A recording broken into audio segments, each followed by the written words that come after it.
अस्सलामु अलैकुम मुअज़्ज़ज़ ख़वातीन व हज़रात, इस तरह की प्यारी प्यारी वीडियो देखने के लिए हमारे चैनल को सब्सक्राइब करें और बेल के आइकॉन को दबाएं ताकि आपको हमारी वीडियो सबसे पहले मिलती रहे। अस्सलामु अलैकुम दोस्तों, पेशे खिदमत है खूनी कहावत किस्त नंबर 21। हम दो ऐसे बंजारों की तरह सफ़र करते रहे जो अपनी राह भटके हुए हों। मंजिल पर मंजिल आती रही। दिन और रात का ये सफ़र हमने आराम से तय किया था। शंबोना ने रास्ते बता दिए थे और उन रास्तों से गुजरना हमारे लिए मुश्किल नहीं था। हर वो निशान मिल रहा था जो ये एहसास दिलाता था कि हमारा रुख छतरपुर की जानब ही है। तो फिर यूँ हुआ कि 5 दिन और 5 रातें गुजरी और सुबह जब सूरज ने सर उभारा तो हमें खाना बदोशों की एक चलती फिरती आबादी नजर आई। छोटे छोटे डेरों का शहर डाल लिया गया था और उसके दरमियान खाना बदोश चलते फिरते नजर आ रहे थे। इत्तफाक की बात है कि उस वक़्त जिस दर्रे से हम गुजर रहे थे ये आबादी उसी दर्रे के आखिरी सिरे पर थी और ये मुमकिन नहीं हो सकता था कि हम उसे कतरा कर निकल जाएं।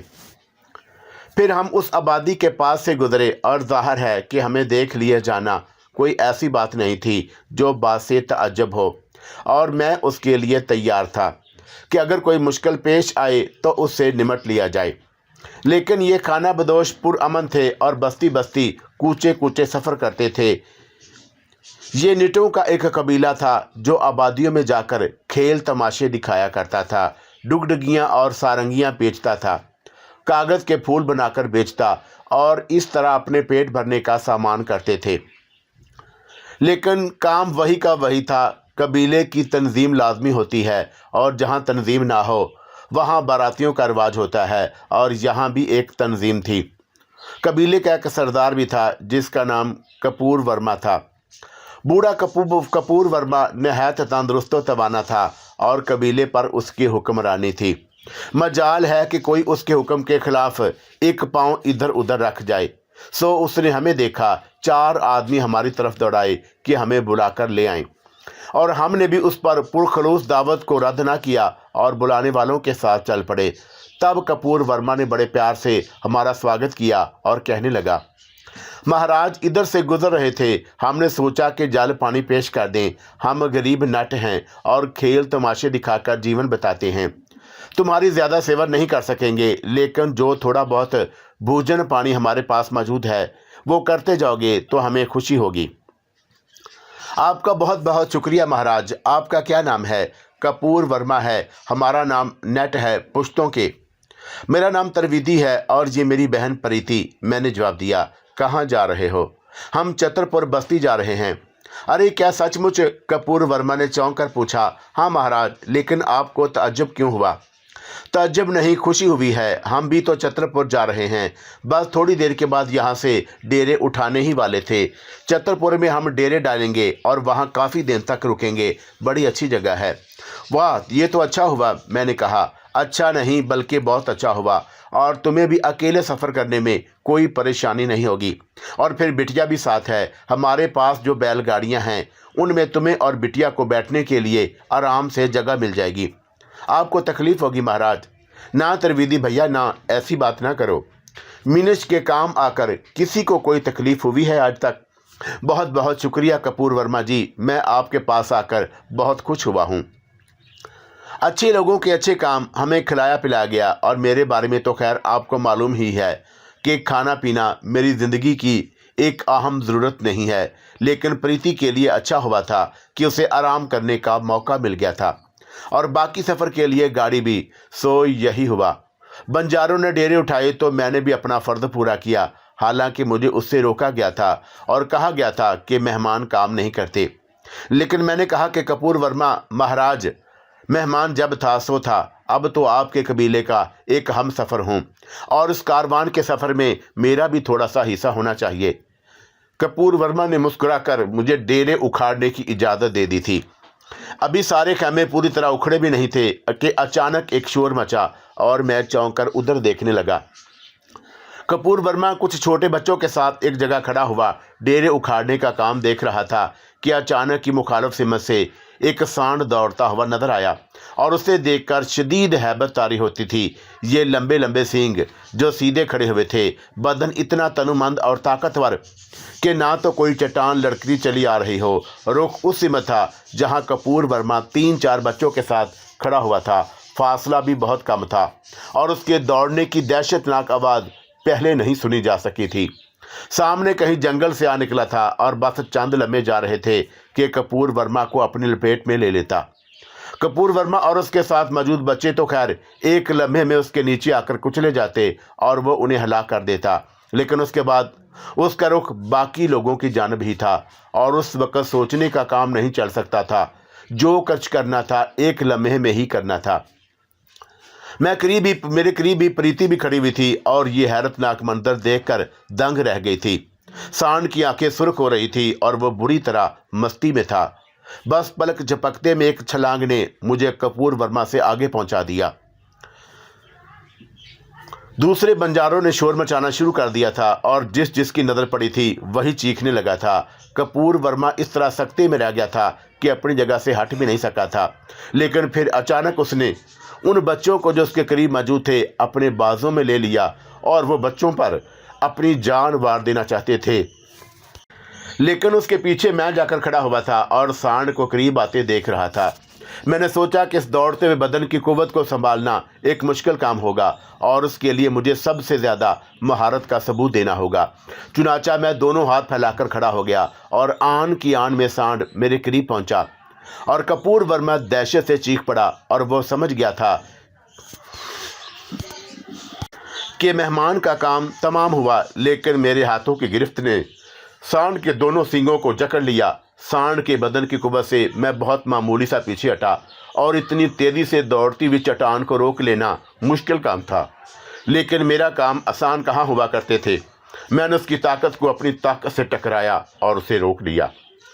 कपूर वर्मा ने हैरानी से देखा कि सांड रुक गया था। हालांकि इतनी तेज़ी से दौड़ने के बाद खुद को उसका रुकना नामुमकिन हो सकता था और अगर वह कोशिश करता, लेकिन मैंने ना सिर्फ रोक लिया था बल्कि सांड अब पूरी ताकत से मुझे झंझोड़ रहा था। उसका सर हिल रहा था लेकिन उसके सींग मेरी गिरफ्त में ही थे और उसके खुर ज़मीन में घुसे जा रहे थे। मैं उसे धकेलता हुआ पीछे ले जा रहा था और उसके साथ पांव ज़मीन पर घिसट रहे थे। उसके सर के हिलने की रफ्तार बहुत सुस्त हो गई थी क्योंकि अब उसके सींग पूरी तरह मेरी गिरफ्त में थे। और फिर मैंने दांत कचकचाकर जोर लगाया और सांड की हलक से एक दहशतनाक चिंगाड़ निकल गई और उसके दोनों सींग मैंने मुखालिफ सिमत में करके तोड़ दिए थे और उसके सर से खून का फवारा बुलंद हो गया। सींग तोड़ते ही मैंने उसके मुंह पर एक सींग दे मारा और सांड का जबड़ा टूट गया और उसका रुख बदला और रुख बदलने के साथ ही वो पूरी कुव्वत के साथ धम से ज़मीन पर गिरा। मैंने दोनों सींग एक जानब फेंक दिए और बंजारे शिद्दत खौफ से अब सांड की बजाय मुझे देखने लगे और उनकी समझ में नहीं आया था कि ये इंसानी ताकत का कौन सा करिश्मा है, लेकिन जो कुछ उन्होंने देखा था वो उनकी निगाहों के सामने था। एक तकलीफ महाराज, थोड़ा सा पानी चाहिए ताकि मैं अपने बदन से इन खून के छींटों को धो दूं। हाँ अरे सुनो, जल्दी जल्दी पानी। कपूर वर्मा अजीब सी बदहवासी से चीखा। प्रीति जल्दी से आगे बढ़ी और मेरे नज़दीक पहुंच गई। तुम ठीक हो ना चतुर्वेदी? क्या मैं तुम्हें ठीक नज़र नहीं आ रहा? हाँ वो तो तुम ठीक हो, मगर उसका जुमला हैरानगी की वजह से अधूरा रह गया। आहिस्ता आहिस्ता बंजारों के होशो हवास भी दुरुस्त होने लगे और उसके बाद तो वो शोर मचा के कान पड़ी आवाज़ नहीं सुनाई देती थी। सब ने मुझे घेर लिया और तरह तरह की बातें करने लगे। कपूर वर्मा ने कहा, तुमने सांड को मार दिया, ऐसे उसके सींग उखाड़ दिए। अरे वो तो 20 को भी लपेट में ले लेता तो नहीं रोका जा सकता था और उसे तुमने बस दिया है महाराज, दुआएं हैं बड़ों की। मैंने कहा, हम सब ने ज़रा सी कुछ चीज़ें खिलाई थी, उन्होंने हमारी पुश्तों पर एहसान कर डाला, खरीद लिया सदा जीवन के लिए, और इन बच्चों के माता पिता तुम्हारे एहसान तले दब गए हैं। आसफ ने फिर वही गैरों जैसी बातें शुरू कर दी। जो काम मुझसे हो सकता था वो मैंने कर लिया और उसमें मेरा आप पर कोई एहसान नहीं। मेरी जगह अगर आप भी होते तो यही सब कुछ करते जो मैंने किया था। अरे हम होते तो अब तक हमारा कचूमर बिखरा होता इन पत्थरों पर। बस अब तो एक ही बात है, कहीं जाके कि जे त्रिवेदी महाराज जे हो तुम्हारी, भगवान ने क्या शक्ति दी है, तुम्हारे शरीर में कोई सोच भी नहीं सकता था। मेरी तारीफ़ों और तौसीफ़ के कलाबे मिलाए जाने लगे और इस वजह से सफ़र में कुछ देर भी हो गई। लोग मेरे गिर्द नाच रहे थे, इतना खुश थे वो कि मुझे खुद भी हंसी आ रही थी। प्रीति भी इतनी ही खुश थी। नटों के कबीले ने मुझे देवता की तरह पूजना शुरू कर दिया था और ज़रा सी जुम्बश हुई तो वो लोग बैलगाड़ियों से कूद पड़ते और पूछते कि त्रिवेदी महाराज, किसी चीज़ की ज़रूरत तो नहीं हो तो हमें बताओ। मैं बार बार उन्हें शर्मिंदगी से मना करता कि नहीं भाई, मुझे किसी चीज़ की ज़रूरत नहीं है। वो लोग अपनी मोहब्बत और अकीदत का अजहार कर रहे थे। हम मज़े मज़े से आगे बढ़ते रहे और हमारी खूब खातर मदारत हो रही थी। कपूर वर्मा ने पूछा, छतरपुर के ही रहने वाले हो महाराज? मेरी बहन छतरपुर में रहती है, मैं कहीं और रहता हूँ, मैंने जवाब दिया। अच्छा, वैसे छतरपुर बहुत अच्छी जगह है, मैं तो जमुनापुरी में जा चुका हूँ। जमुनापुरी में महाराज कनौर राधन को हमने एक बार अपने करतब दिखाए थे। ठीक, और मैंने खामोशी इख्तियार कर ली। प्रीति भी बिल्कुल खामोश थी। हम कुछ वक़्त के बाद आखिरकार छतरपुर की आबादी पहुँच गए।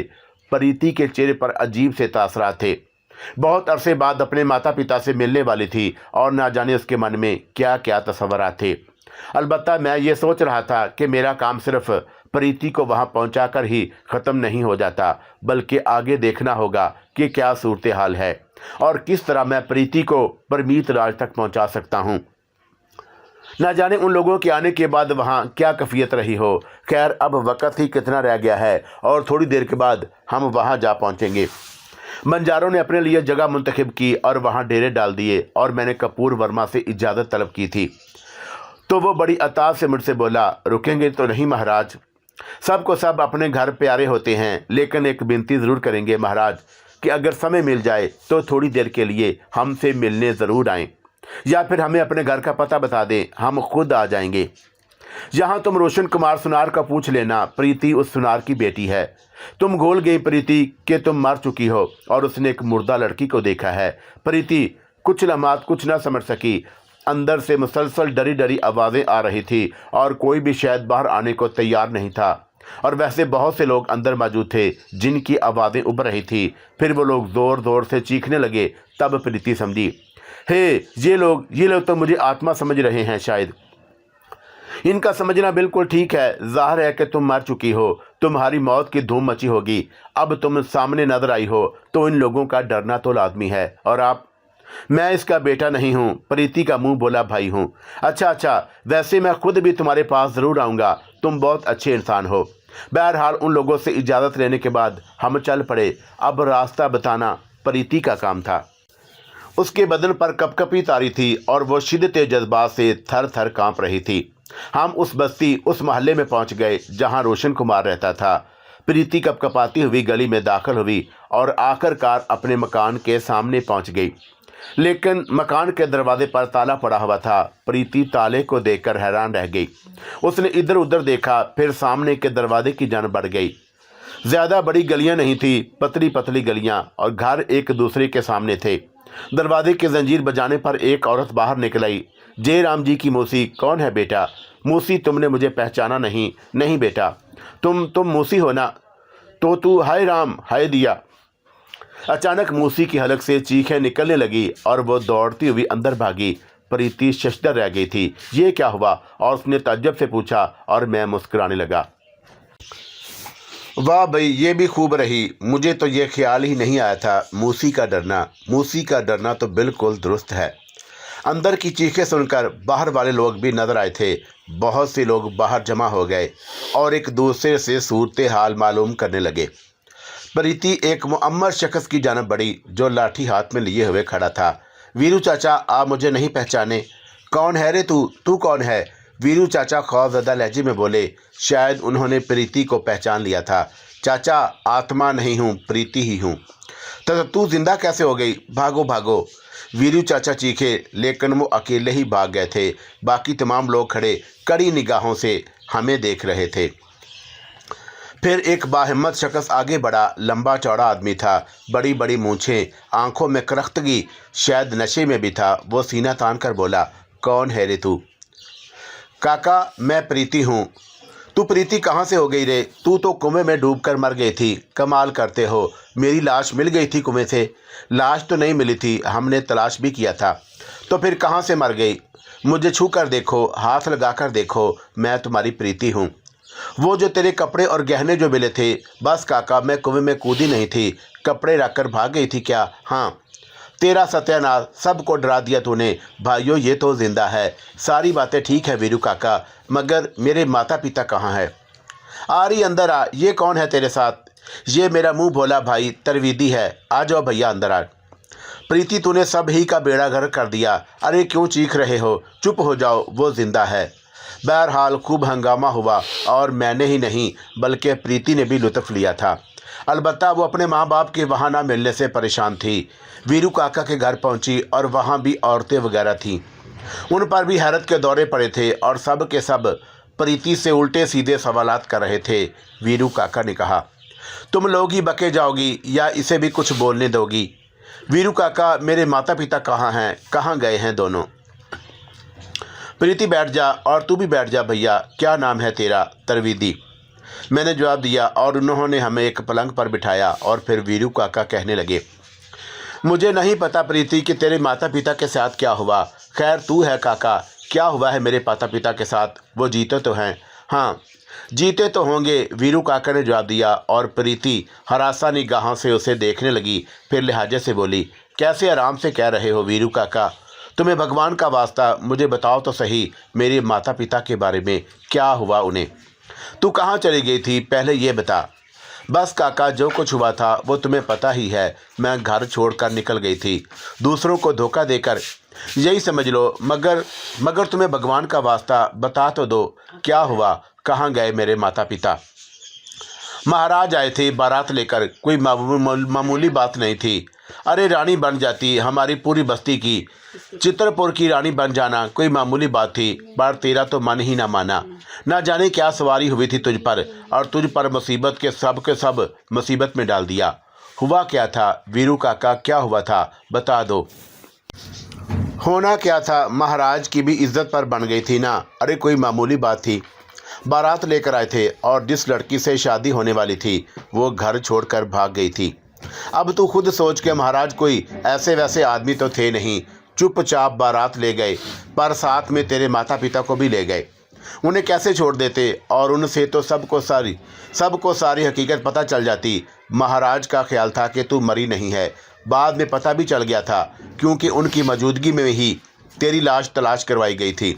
और जब तू नहीं मिली तो महाराज को यकीन हो गया कि खुद रोशन कुमार ने जो कुछ किया है। पहले तो वह पूछते रहे कि देख रोशन, बता दे कि कहाँ भगाया है तूने बेटी को, और उसकी लाश तो नहीं मिली। पर जब रोशन कुमार ने कुछ नहीं बताया तो महाराज बोले, ठीक है, अगर तूने कोई चाल भी चली है तो मैं तेरी इस चाल को इस तरह बेकार किए देता हूँ कि तू ही यहाँ नहीं रहेगा तो वो कभी तो तुझे मिलने आएगी ना, और जब तू यहाँ नहीं मिलेगा तो तलाश कर लेगी और तुझे इस पूरी बस्ती में और महाराज के पास पहुँच जाएगी। अरे महाराज की इज्जत पर बना दी तूने, कैसे छोड़ देते वो रोशन कुमार सुनार को? वीरू काका के लहजे में एक अजीब सा तंज था। काका, इसका मतलब है कि मेरे माता पिता को महाराज कनौर राधन ले गए? हाँ वही ले गए थे, क्या समझी? तो वो लोग चतरी में हैं। वीरू काका, कुछ पता नहीं चल सकेगा कि वो लोग कहाँ हैं? कुछ नहीं पता चल सका, वीरू काका ने जवाब दिया और प्रीति आंसू बहाती रही। बहुत देर तक यही कैफियत रही और मैं भी खामोश बैठा उन हालात का जायजा ले रहा था। मुझे जो कुछ बोलना था बाद में ही बोलना था। अभी इस सिलसिले में क्या कहना, चुनाचा खामोशी से एक एक की सूरत देखता रहा। चलो तरवीदी, अब हमारा यहाँ क्या रखा हुआ है? घर में भी ताला पड़ा है। मैंने एक लम्हे के लिए सोचा और कहा, घर तो तेरा ही है ना प्रीति? हाँ घर मेरा ही है। तो ताला खोल कर घर में जा सकती है, तुझे तेरे घर जाने से कोई नहीं रोक सकता। प्रीति ने मुझे देखा और उसकी आंखें आंसुओं से भरी हुई थी, लेकिन उसने अपने आप को संभाला हुआ था। फिर उसने कहा, हाँ चलो अपने घर में चलते हैं। हम लोग वीरू काका के यहाँ से उठ गए और किसी ने प्रीति को घर जाने से नहीं रोका था। दरवाजे का ताला तोड़ देना मेरे लिए मुश्किल न था और हम घर में दाखिल हो गए। खाली घर साईं साईं कर रहा था। प्रीति पर रिक्कत तारी हो गई जो फितरी थी। वो खामोशी से आंसू बहाती रही। फिर पास पड़ोस के लोग उसकी खबरबार पाकर आने लगे। ये सब रोशन कुमार के पुराने मिलने वाले थे और सब ने अपने अपने तासरात, अपने अपने जज्बात का इजहार किया। और कुछ ऐसे थे जो प्रीति से हमदर्दी रखते थे और महाराज कनौर राधन को बुरा भला कह रहे थे। प्रीति आंसू बहाती रही। मैं भला ऐसे मामलात में क्या बोल सकता। अलबत्ता बकवास करने वालों की बकवास मुझे पसंद नहीं आ रही थी। मैंने प्रीति से कहा, प्रीति, लोग आते रहेंगे और जो इनके मुंह में आएगा बकते रहेंगे। मेरा ख्याल है कि हमें यहाँ से निकलना चाहिए। प्रीति ने आंसू भरी आंखों से मुझे देखा और कहा, सोचा तो ये था महाराज कि छतरपुर आने के बाद तमाम मुश्किलें हल हो जाएंगी, माता पिता मिल जाएंगे, उनसे पता चल जाएगा कि आगे क्या हुआ, बात तो ख़त्म हो चुकी होगी। लेकिन हमारे तो दुखों में और इजाफा हो गया। इससे तो अच्छा था कि वहीं पहाड़ों पर पड़ी रहती, शंभूना महाराज की सेवा करती रहती और जीवन बीत जाता।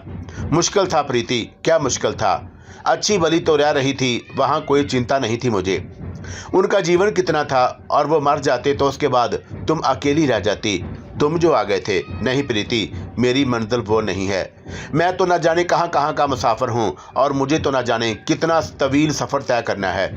तो अब बताओ कि मैं क्या करूँ। क्या छतरी नहीं जाओगी? जाऊंगी, क्यों नहीं जाऊंगी। और वहाँ मेरे माता पिता हैं। पापी कनौर राधन ने उन्हें कैद कर रखा था। हाँ, पर मीत भी तो है, मैंने कहा। और प्रीति मुझे देखने लगी। उसका होना या ना होना बराबर है। भले अपने पिता के खिलाफ वो क्या कर सकेगा, वो राजकुमार है। छोड़ तरवीदी, वो कुछ कर सकता तो नौबत यहाँ तक पहुँचती ही क्यों। वो ठंडी सांस लेकर बोली। और उसके बाद मैंने उस मौजू पर उससे कोई बात नहीं की। चंद लम्हात खामोशी रही और उसके बाद उसने कहा, हमें छतरी चलना है ना।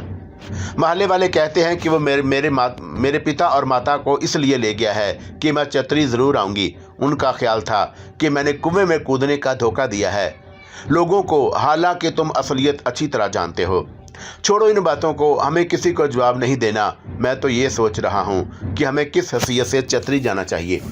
प्रीति सवालिया निगाहों से मुझे देखने लगी। छतरी तो हमें जाना ही है और वहीं जाकर सूरत हाल मालूम होगी। लेकिन हम बराह रास्त राधन के पास नहीं जाएंगे, बल्कि किसी तरह कोशिश करके चोरी छुपे छतरी में दाखिल होंगे और राधन के बारे में मालूमात हासिल करेंगे। ये तो मैं ही कह रही थी कि मेरे लिए अकेले ये काम करना मुश्किल है और तुम्हें मेरा साथ देना होगा। हमें छतरी के लिए रवाना हो जाना चाहिए। यहाँ वक्त गुजारना बिल्कुल बेकार साबित होगा। मैं तुम्हारे हर हुक्म की तामील करूँगी, तो फिर हमें सफ़र शुरू कर देना चाहिए। अगर इजाज़त दो तो 2 दिन यहाँ बिता लूँ। माता पिता का घर है। मन चाहता है कि इसे फिर से वैसे ही संवार दूँ जैसे ये पहले था। कैसे गंदा हो रहा है। हाँ, मुझे कोई एतराज़ नहीं, मैंने कहा। और उसके बाद 3-4 दिन हमने यहाँ खामोशी से गुजार दिए। 5वें दिन प्रीति ने कहा कि तरवीदी महाराज, अब हम छतरी चलेंगे। तो फिर ठीक है, देर करने की क्या ज़रूरत है। तुम्हें वहाँ जाने का रास्ता मालूम है? नहीं मालूम तो नहीं, पर उसके बारे में सुना है कि यहाँ से सीधी सड़क जाती है और वैसे यहाँ से बहुत ज़्यादा दूर भी नहीं। ठीक है, तो फिर रास्ते में छोटे मोटे गांव तो पड़ते होंगे, पूछते हुए चलेंगे। एक पोटली बनाकर प्रीति ने अपनी बगल में दबा ली और उसके बाद हम दोनों मुसाफिर अपनी मंजिल की तरफ चल पड़े, जिधर प्रीति के ख्याल के मुताबिक छतरी का रास्ता था। ना जाने क्या ख्याल आया था मुझे। मैंने प्रीति से कहा, प्रीति, क्यों ना हम कपूर वर्मा से मिलते हुए चलते हैं। वादा भी किया था बेचारे से, मगर जा ही नहीं सके। यहीं बाईं तरफ तराइयों में मैंने प्रीति को बताया और वो भी कपूर वर्मा से मिलने के लिए तैयार हो गई। फिर हमें सड़क का रास्ता छोड़कर उन डेरों तक जाने के लिए थोड़ा सा फासला तय करना पड़ा। लेकिन जब हमने तराइयों में पहुंचकर देखा तो वहां कपूर वर्मा के डेरे थे। हमने एक बार फिर अपना रास्ता पकड़ लिया और तेज़ रफ्तारी से सफ़र करते रहे। फिर एक गांव नजर आया। शाम हो चुकी थी। गांव के सिरे पर पहुंचने के बाद मैंने कहा, क्या ख्याल है रात यहीं बसर की जाए, सुबह सफ़र करेंगे। हमने किसी मुनासिब जगह की तलाश में कदम आगे बढ़ाए। ज़रूरी नहीं था कि यहाँ के रहने वालों से मदद ली जाए।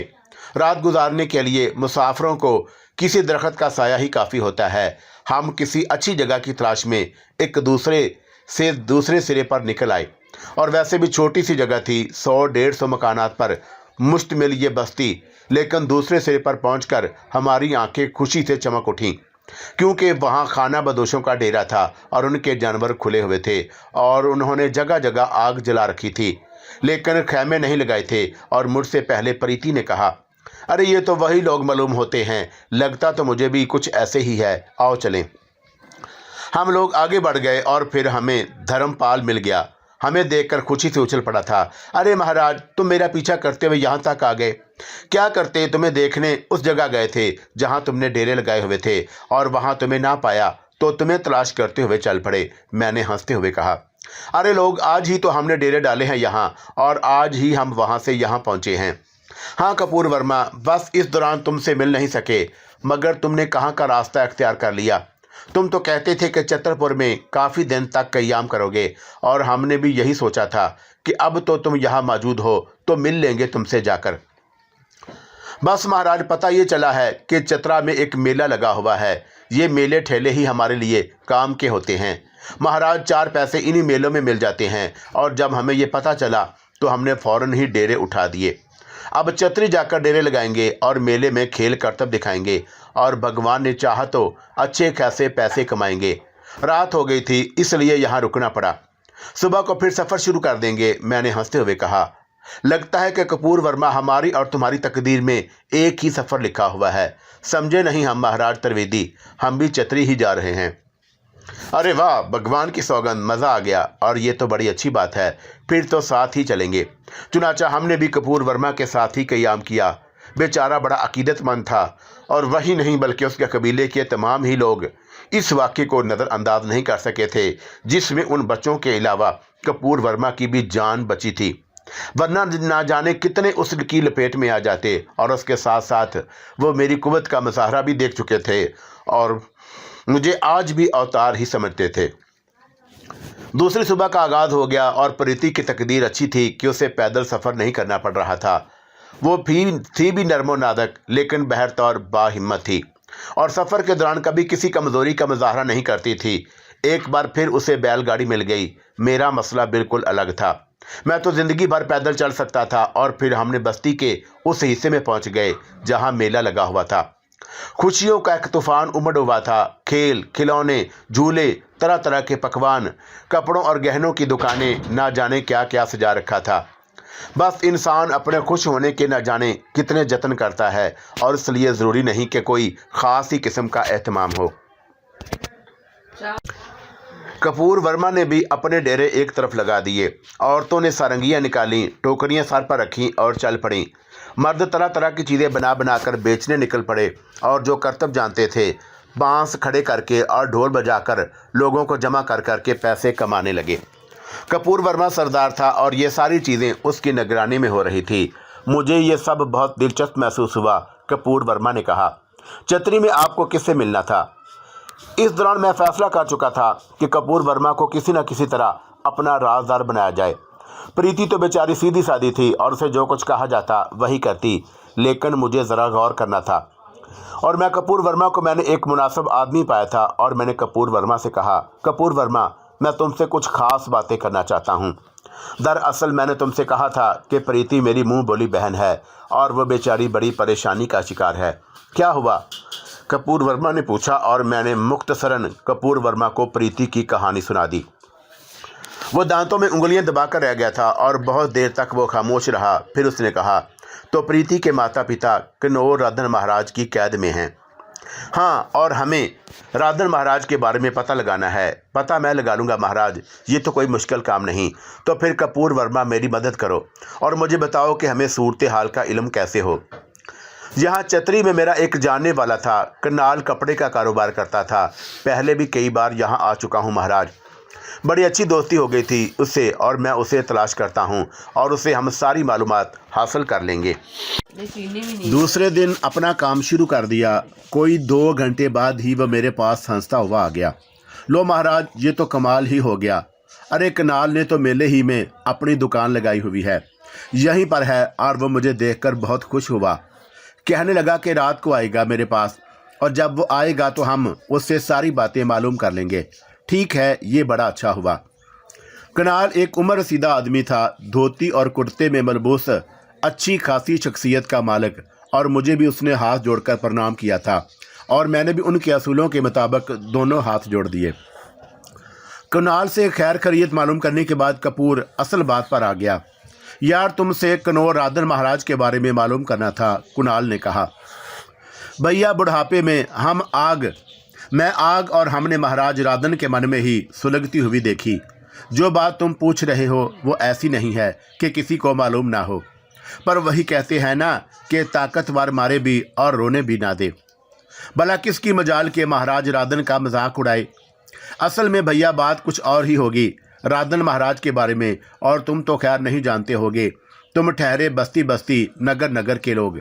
और फिर हमें मालूम है कि महाराज राजन इतने बुरे आदमी नहीं थे। काफ़ी पहले की बात है कि वो पापी प्रणाम सिंह यहाँ आकर आबाद हो गया। भगवान की सौगंध घोड़ी है काले इलम वाला, और मैंने भी देखा है उसे सूरत ही से उसे देखकर घिन आती है ससुरे की। कौन प्रणाम सिंह? अरे बना हुआ तो साधु है, और वहाँ बैठा ना जाने क्या क्या खेल खेलता रहता है। हमारे राधन महाराज इतने बुरे नहीं थे, पर उनका और उसका साथ हो गया और राधन महाराज प्रणाम सिंह के चेले बन गए। अब आदमी शैतान का चेला बन जाए तो खुद सोचो कि वो खुद क्या रहेगा, सीधा मावा शैतान हो जाएगा।